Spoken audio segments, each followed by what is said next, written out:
He walks into the room, and before anyone says a word, he already knows. Someone is upset. Someone is faking that smile. Someone is about to start a fight. He catches the pause before the sentence comes out, the tightness hiding in a voice, the smile that never quite reaches the eyes, the way the whole energy of a room shifts the second someone walks in. People look at this and think, that's a gift, that's a superpower. But the truth is, for the people who actually live with it, it's exhausting. Left unchecked, this turns into a full-time job. You spend your whole day tracking everyone else's emotional weather, while losing touch with your own. Today, we're decoding the psychology of hyper-perceptiveness and how to stop being consumed by it. I'm Psychology Light, and this is where we make sense of the parts of your mind that never seem to switch off. Let's get started. So where does this come from? Scientists have a name for it: hypervigilance. Hypervigilance means your nervous system is always on watch. It's built to scan for danger, even when there is no danger around. For most people, this system checks in every so often. For him, it never really turns off. Here's the science behind it. Your brain has a built-in radar for other people's feelings. This is called theory of mind, your ability to guess what someone else is thinking or feeling. Most people use this radar sometimes, like when they walk into a tense meeting. But in a hyper-perceptive brain, that radar runs all the time, even when he's just sitting quietly at home. There's also something called interoception.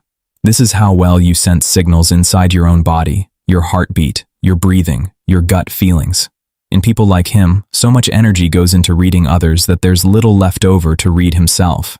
That's why he can spot a stranger's bad mood in 2 seconds, but can't always tell you how he feels. This isn't random, it's learned.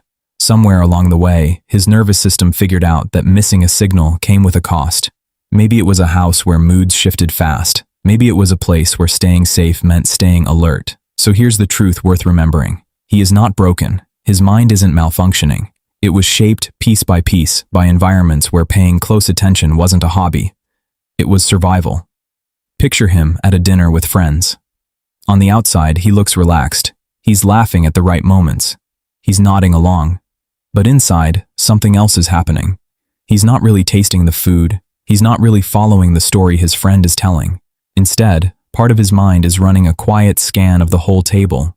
Who went silent a little too fast? Who's shifting in their seat? Who looks like they're about to say something sharp?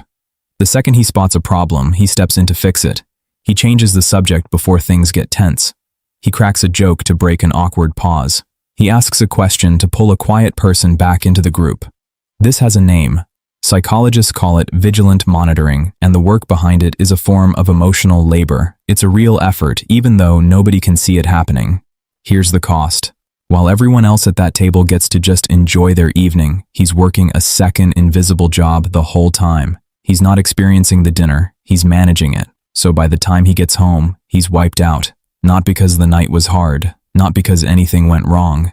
He's tired because he spent the whole evening carrying everyone else's comfort on his shoulders while barely touching his own. That's the trap. The people who seem the most at ease in a room are often the ones working the hardest to keep it that way. And they leave more drained than anyone who actually got to just be present. Now picture this. He gets a text from a friend. It's short. Just a few words. No exclamation point. No emoji. To most people, that text means nothing. Maybe the friend was busy. Maybe she was walking somewhere, or typing with one hand while holding coffee in the other. But to him, that short text feels like a warning sign. His mind starts running a search. Did I say something wrong? Is she upset with me? Did I do something in our last conversation that I'm not seeing? So he starts typing a reply. He writes one version, then deletes it. It feels too cold. He writes another version, then deletes that one too. It feels too clingy. He adds a joke, then takes it out because it might come off wrong. By the time he hits send, he's rewritten the same message 5 times, all to respond to a problem that was never actually there. This pattern has a name. It's called anticipatory anxiety, and it comes from something called threat prediction bias. This means his brain is wired to expect trouble before it even shows up. It's not that he's overreacting on purpose. His nervous system is doing what it was trained to do, scanning for danger, even in a 2-line text message. Here's where it gets costly. He's not just reacting to conflict anymore. He's trying to prevent conflict that hasn't happened and might never happen at all. He starts editing his words, his tone, even his personality, based on a problem that exists only in his head. And this is where trust starts to wear thin, not with his friend, but with himself. Because if he's constantly rewriting his own voice to avoid upsetting people, he stops trusting that his first honest reaction is safe to share. This is the second trap. It's not just about reading other people anymore. It's about losing touch with his own voice, one overthought message at a time. A short text should just be a short text. But for a mind wired for threat, even silence can feel like something to fix. Now here's the moment that cuts the deepest. Picture him with someone who is finally genuinely kind to him. No hidden agenda, no tension under the surface, just warmth, offered plainly, with nothing expected in return. Most people would sink into that. They'd let their shoulders drop and just enjoy the moment, but not him. Instead of relaxing, part of him goes quiet and still, like an animal that just heard a branch snap in the woods. He starts waiting for the tone to shift, waiting for the kindness to run out, waiting for the version of this person who eventually gets tired or annoyed or cold, because in his experience, moods always turn. Good moments never just stay good, so even while someone is being kind to him right now, in this exact second, part of him is already bracing for the moment it stops. This has a name too. It's called hyper-vigilant attachment, sometimes described as anticipatory bracing. It means his nervous system doesn't trust peace to last. Calm doesn't feel safe to him. Calm feels like the pause right before something changes. Here's the cost, and it's a heavy one. He can't fully receive love or comfort or calm, because part of him is always standing guard, waiting for the other shoe to drop. Even the good things in his life get filtered through fear before he lets himself actually feel them. That's the third trap, and it might be the cruelest one. It's no longer just about reading a room or rewriting a text message 5 times. Now it's about not being able to fully accept the good things right in front of him, simply because some part of him is convinced they won't last. The very thing he needs most, a moment of real peace, is the one thing his mind won't let him keep. So let's put all 3 pieces together, because this is where the real cost shows up. He reads the room so well that he never gets to just sit in it. He rewrites his own words so carefully that he starts to lose track of what he actually thinks. He braces for the good moments to end so hard that he never gets to fully feel them while they last. Notice the pattern here. The very thing that keeps him safe is the exact same thing that keeps him from ever truly arriving. Not at a dinner table, not in a friendship, not even inside his own mind.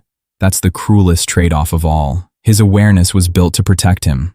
But somewhere along the way, protection quietly took the place of presence. He traded being there for being on guard. And it happened so slowly, he never noticed the switch. Think about what that actually means. He can be in a room full of people who love him and still feel like he's standing just outside the glass, watching.